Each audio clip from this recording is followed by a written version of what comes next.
Good afternoon everyone. Student circle Ranchi में आप सभी लोगों का स्वागत है।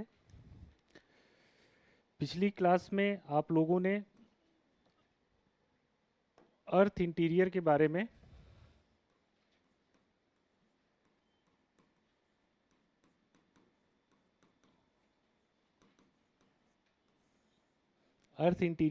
में देखा था। उसमें हम लोगों ने जो सोर्स क्या है हमारे अर्थ इंटीरियर के बारे में, अर्थ का इंटरनल स्ट्रक्चर जानने के लिए हमारे पास सोर्सेस क्या हैं, यह आपने देखा था। फिर अर्थ की जो कंसेंट्रिक लेयर्स हैं, आपकी क्रस्ट, मेंटल, कोर, इन सब के बारे में देखा था। यह सब हम लोगों ने डिटेल में डिस्कस किया था। आई होप यहाँ तक आप लोगों को समझ में आया होगा, कोई प्रॉब्लम नहीं होगी। यदि कोई इशू हो तो आप लोग क्वेश्चन पूछ सकते हैं। तो आज हम लोग देखेंगे, इसी चैप्टर में कंटिन्यू रहेंगे और इसमें देखेंगे हम लोग सिस्मिक डिसकंटिन्यूटी। सिस्मिक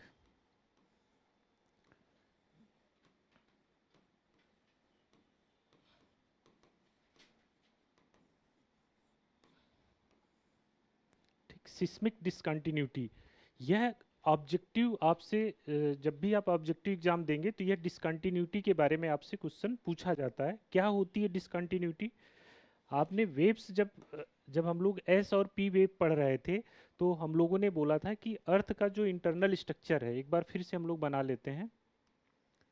ये जितना आप लोग ड्रा करेंगे उतना ही आप लोगों के लिए अच्छा है। यह एक बार देख लीजिए। तो हम लोगों ने बात की थी कि इसमें सबसे ऊपर जो है आपकी, थोड़ा सा इसको हैवी मतलब बना लेते हैं। यह जो है सबसे ऊपर जो है आपकी, यह वाला पोर्शन क्रस्ट का है। फिर इसके बाद जो है यह पोर्शन आपका मेंटल का है।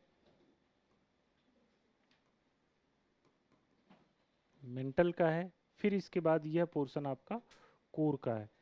फिर इसमें हम लोगों ने देखा था यह जो है आउटर कोर और इनर कोर था। यहां पर इसी तरह से अपर मेंटल और लोअर मेंटल। इसी तरह से क्रस्ट में भी हम लोगों ने देखा था कि यहाँ भी जो है क्रस्ट के दो पार्ट हैं। थोड़ा सा यहाँ पे बना लीजिए, क्रस्ट के दो पार्ट होते हैं, ऐसे से बना लीजिए। यह जो होता है आपका, कह सकते हैं अपर क्रस्ट और लोअर क्रस्ट के रूप में कर सकते हैं, या इसको जो है इसको कह सकते हैं कि ऐसे ही कर लीजिए, यहाँ पर अपर और लोअर। इसी लोअर क्रस्ट को ही हम लोगों ने जो है ओशनिक क्रस्ट बोला था, ओशियनिक क्रस्ट, और इसको जो है कॉन्टिनेंटल क्रस्ट।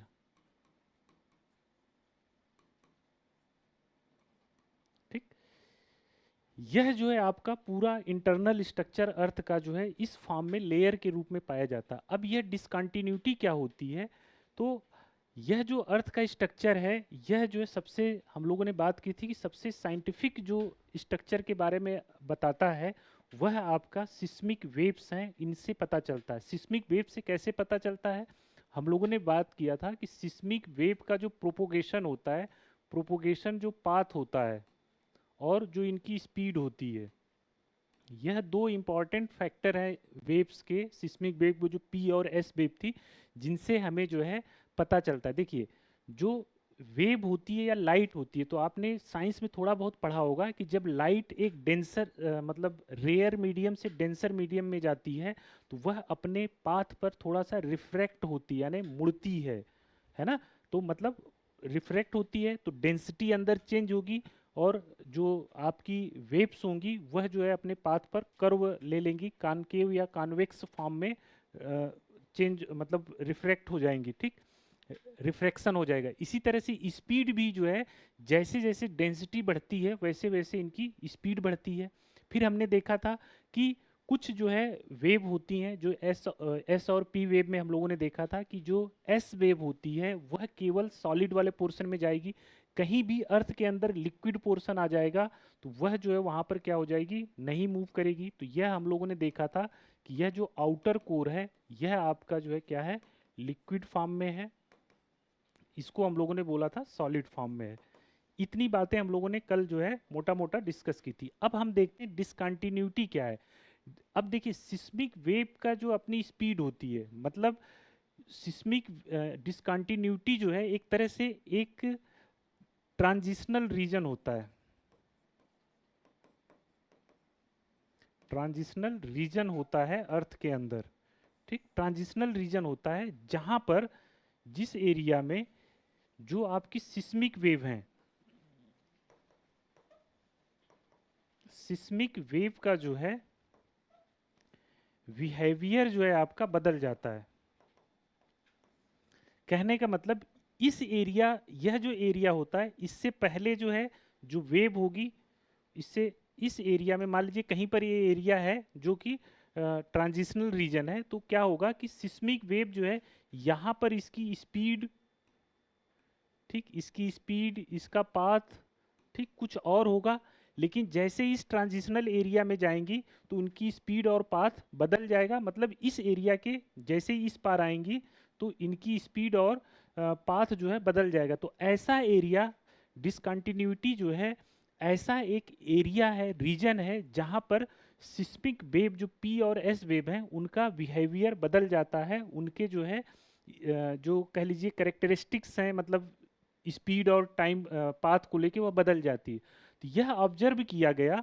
अब यहीं से ध्यान दीजिएगा, यह ऑब्जर्व किया गया कि ये जो क्रस्ट है, ठीक, क्रस्ट का जो अपर क्रस्ट है, ठीक, कलर मैं चेंज कर ले रहा हूँ, यहीं पे मैं डिसकंटिन्यूटी जो है नोट करता जाऊंगा। यह पाया गया कि यह जो क्रस्ट है, इस क्रस्ट में एक अपर क्रस्ट और लोअर क्रस्ट, माने कि जो अपर कॉन्टिनेंटल क्रस्ट थी जिसकी हम लोगों ने बात की थी कि यह ग्रेनाइट की बनी होती है, एसिडिक कैरेक्टर की होती है, और नीचे वाली जो ओशनिक क्रस्ट होती है यह जो है क्या होती है आपकी, थोड़ा सा बेसाल्टिक कैरेक्टर की होती है। तो यहाँ पर जब पी और एस वेव को जो देखा गया, ऑब्जर्व किया गया कि यहाँ पर पी और एस वेव जो है इनकी स्पीड बदल जा रही है, बढ़ मतलब चेंज हो रही है। तो यहाँ पर इस बात को कोनराड, कोनराडो या कोनराड कह लीजिए, कोनराडो जो है एक जोग्राफर थे या एक साइंटिस्ट थे, उन्होंने इस बात को ऑब्जर्व किया था कि यहाँ पर जो है, यहाँ पर जो है क्या हो रही है, एक स्पेशल टाइप की, देखिए उतना आपको जानने की जरूरत नहीं है, लेकिन ये देख लीजिए कि इन्होंने पाया कोनराडो ने कि यहाँ पर जो है एक जो है आपकी पी और एस होती है। तो P, P G, S G और पी स्टार और एस स्टार, मतलब ये पी जी एस जी का मतलब है कि एक पी और एस वेव एक जनरेट हो रही है इस एरिया में जिसकी स्पीड जो है कम है। एक स्टार मतलब जो है एक स्टार, पी स्टार और एस स्टार वेव जनरेट हो रही है जिनकी स्पीड थोड़ा सा ज़्यादा है। तो यह पाया गया कि यह जो ग्रेनाइट वाला पोर्शन है इसकी डेंसिटी कम होती है और इसकी डेंसिटी अधिक होती है। डेंसिटी चेंज होने की वजह से क्या हुआ, वेव्स के पैटर्न में चेंज हुआ, उनके स्पीड में चेंज हुआ। तो इस बात को ऑब्जर्व किया था कोनराडो महोदय ने। इन्हीं के नाम पर यहाँ पर जो डिसकंटिन्यूटी बनी उसको कोनराडो डिसकंटिन्यूटी के नाम से जाना जाता है। क्लियर है बात? कोनराडो डिसकंटिन्यूटी आपसे पूछा जाए कहाँ पर है तो आप बता सकते हैं अपर क्रस्ट या अपर क्रस्ट और लोअर क्रस्ट के बीच में जो है कोनराडो डिसकंटिन्यूटी एक रीजन पाया जाता है। फिर इसके बाद आपका आता है अपर मेंटल और लोअर मेंटल, यह रीजन आता है, सॉरी ये वाला रीजन आता है। अब ये क्रस्ट वाला पोर्शन देखिए खत्म हो गया। अब देखिए यह क्रस्ट वाला खत्म हो गया, यह कौन सा आया, अब ये वाला जो रीजन है यह क्या है आपका, ऊपर क्रस्ट है नीचे मेंटल है। देखिए यहां पर ये क्रस्ट और मेंटल, तो क्रस्ट और मेंटल के बीच में जो डिसकंटिन्यूटी आएगी वो है आपकी, इधर मैं लिख देता हूं, इसको मैं इस वाले को मिटा दूं, रहने देता हूं। यह जो डिसकंटिन्यूटी है जो क्रस्ट और मेंटल के बीच में आएगी, इसको मैं हटा देता हूं, यहां पे लिखता हूं।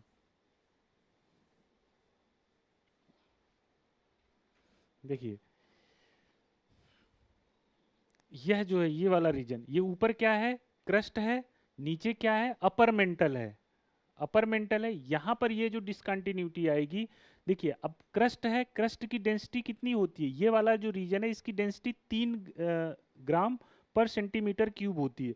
जैसे ही क्रस्ट से ये मेंटल वाला रीजन आता है, यहाँ पर डेंसिटी बहुत ज़्यादा हो जाती है और पूरे मेंटल की डेंसिटी जो है 3 से लेके 5 के बीच में वेरी करती है, ठीक।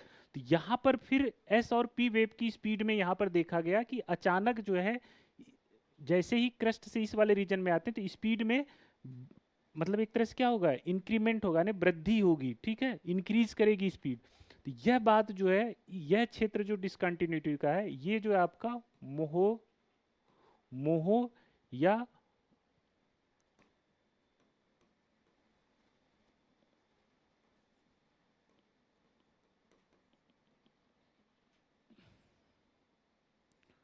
ठीक है, मोहो याद रखिए, मोहो या इसको जो है आपका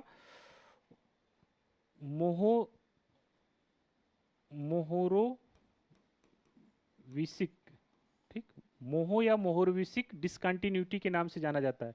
यह डिसकंटिन्यूटी कहां पर है, अपर क्रस्ट,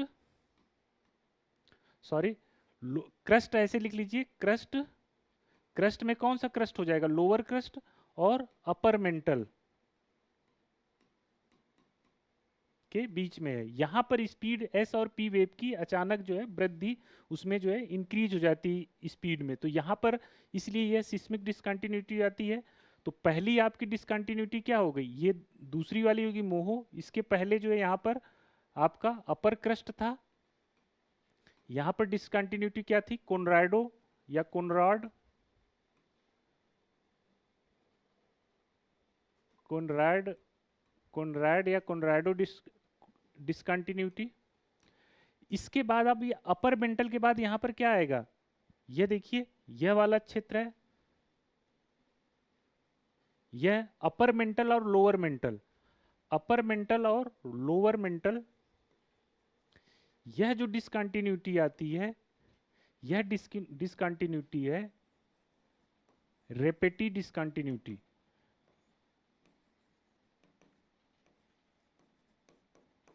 ठीक। अब इसके बाद जो है यहां पर भी जो है, इसके बाद आपका ये आता है लोअर मेंटल और आउटर कोर,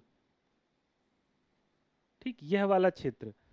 इसके बाद क्या आ जाएगा, लोअर मेंटल के बाद यहां पर आ जाएगा कोर वाला रीजन आ जाएगा, तो कोर में ये क्या हो जाएगा, outer core,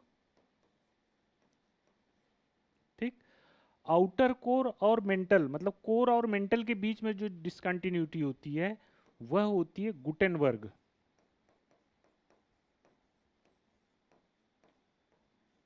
Gutenberg discontinuity.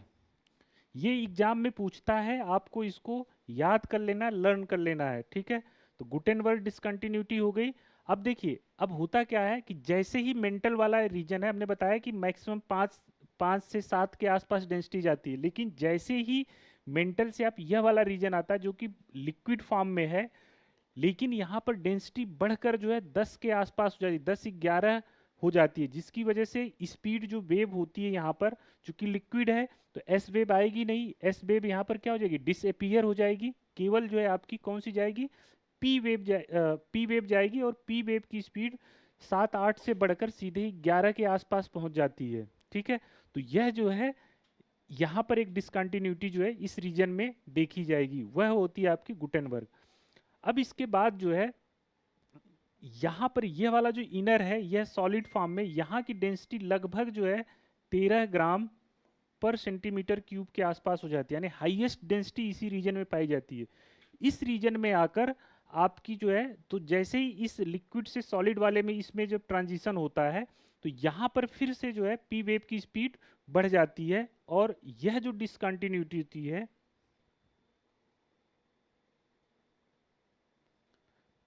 Inner core, यहाँ पर इनर कोर हो गया,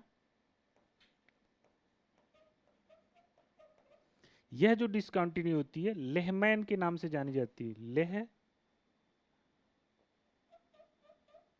लेहमैन डिसकंटिन्यूटी,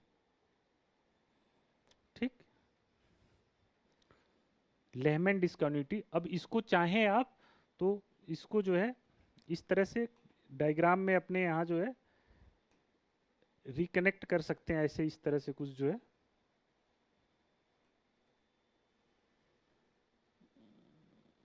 ठीक, तो यह है आपकी सब जो है डिस्कंटिन्यूटी।